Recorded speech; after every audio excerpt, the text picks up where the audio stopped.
matin, il a plu cette nuit. Ce matin il fait 6 degrés. C'est très couvert. On a prévu une balade à travers le parc du Urminator, c'est ça? Oui. Bon, on va la tenter quand même. Parce que ça a l'air de. Les radars de pluie disent qu'on a pluie. Et on va le tenter comme ça.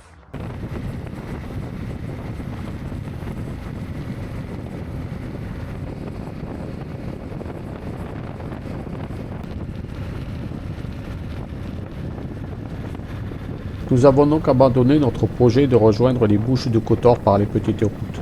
Dans la montagne, il pleuvait, les routes étaient glissantes et il faisait 3 degrés. Aucun intérêt. Nous prenons donc la route principale.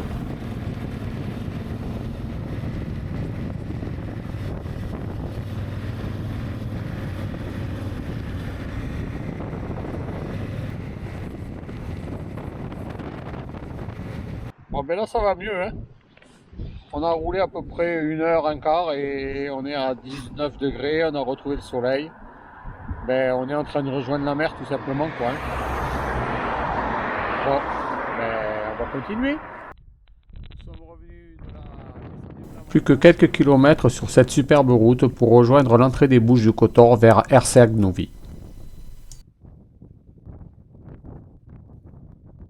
C'est bien là l'essentiel et on a évité la pluie.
Donc on est à Erseg-Novi, on est sur une forteresse, il y en a 3. Une qui est totalement en ruine. Là il y a un théâtre.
Après la forteresse, nous visitons le centre historique de Erseg-Novi, puis nous allons au monastère de Savina, malheureusement sans grand intérêt car en travaux.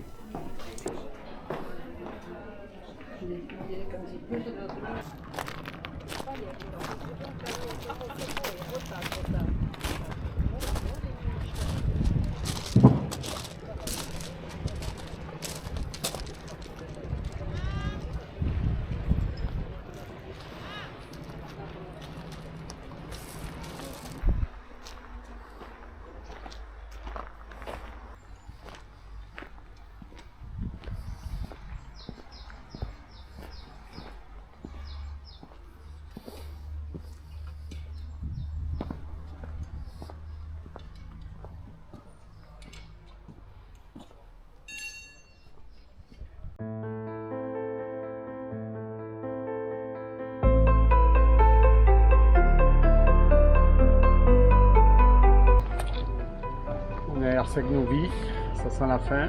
On va faire une journée à Dubrovnik, on va visiter Dubrovnik cet après-midi. On quitte ce lieu, on en retrouve un autre apparemment aussi bien, voire mieux. Et puis demain, l'avion pour Valérie, puis moi 2000 bornes à Manquillier, avec de la pluie à partir du nord Croatie sans doute. On espère que la frontière se passera bien. C'est pas trop loin. Oui. Ça donne pas envie de rentrer. Hein? Ça donne pas envie de rentrer.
On a vu sur la vieille ville de Dubrovnik.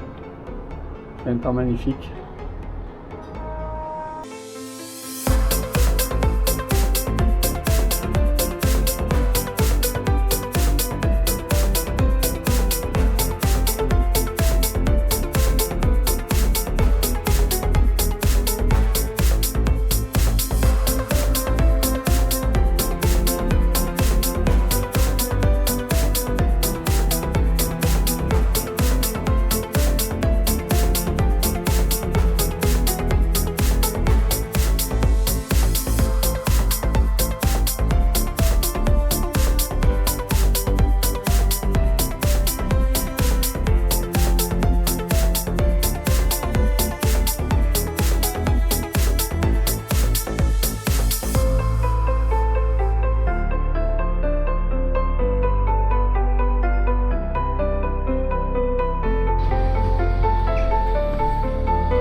Visite de Dubrovnik cet après-midi en ce début octobre.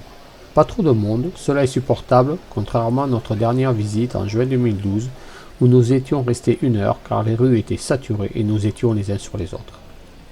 C'est la 3e fois que nous visitons Dubrovnik, la première en 1988, le pays s'appelait Yougoslavie, une autre époque. Après la guerre, la ville a été entièrement reconstruite avec succès et pour la petite anecdote, les tuiles sont toulousaines. Ah oui, enfin, la petite plage, ils sont sur du béton.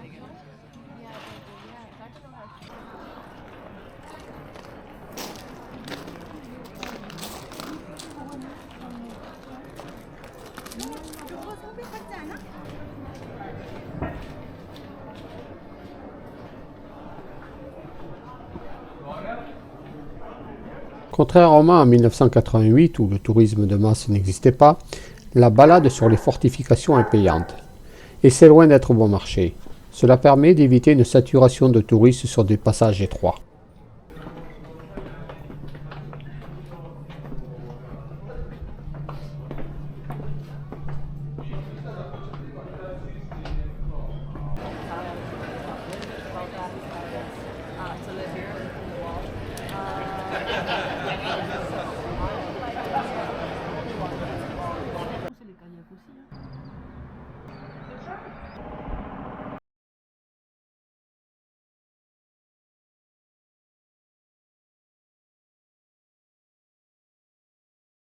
Bon ben voilà, on est à Dubrovnik, c'est le dernier jour.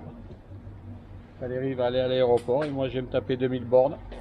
Avec de la pluie déjà à partir du nord de la Croatie, ce soir peut-être. Et là pour l'instant ben, il faisait que 11 ce matin, il est 9h, il doit faire 18, c'est impeccable. Et c'est vraiment magnifique quand même. Le Monténégro et la Croatie c'est quand même pas mal. Hein. On est un peu plus mitigé sur l'Albanie. Pourtant c'est très tendance, mais nous...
Après avoir déposé Valérie à l'aéroport, je prends la direction du nord de la Croatie, mon but étant d'atteindre Sanj, environ 60 km en dessous de Rijeka, soit 500 km.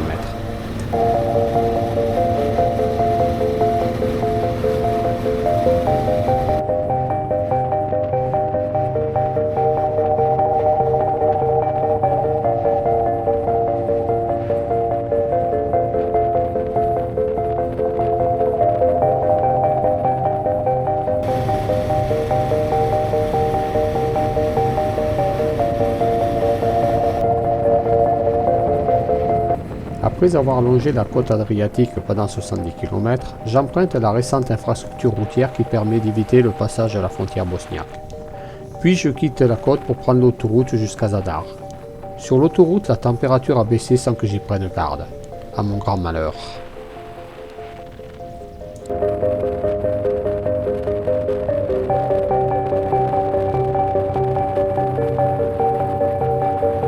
Ouais, là on est au-dessus de Zadar là. Je reprends la route pour longer la côte. Je pense qu'il ne faut pas se balader dans la montagne parce que ça va tomber et là ça va être chaud pour moi quand même.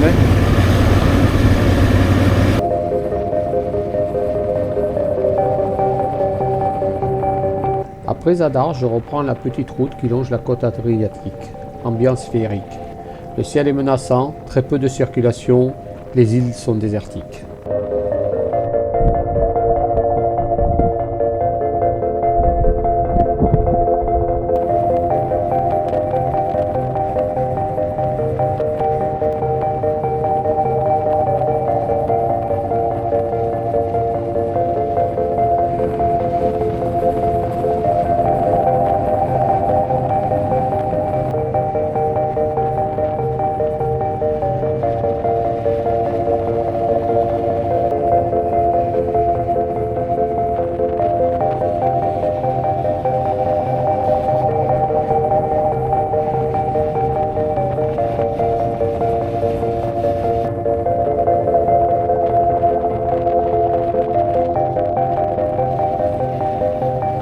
C'est un endroit incroyable.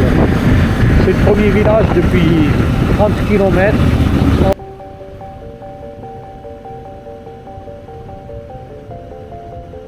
Tous les touristes sont partis, il n'y a plus personne. Je croise que des camping-cars.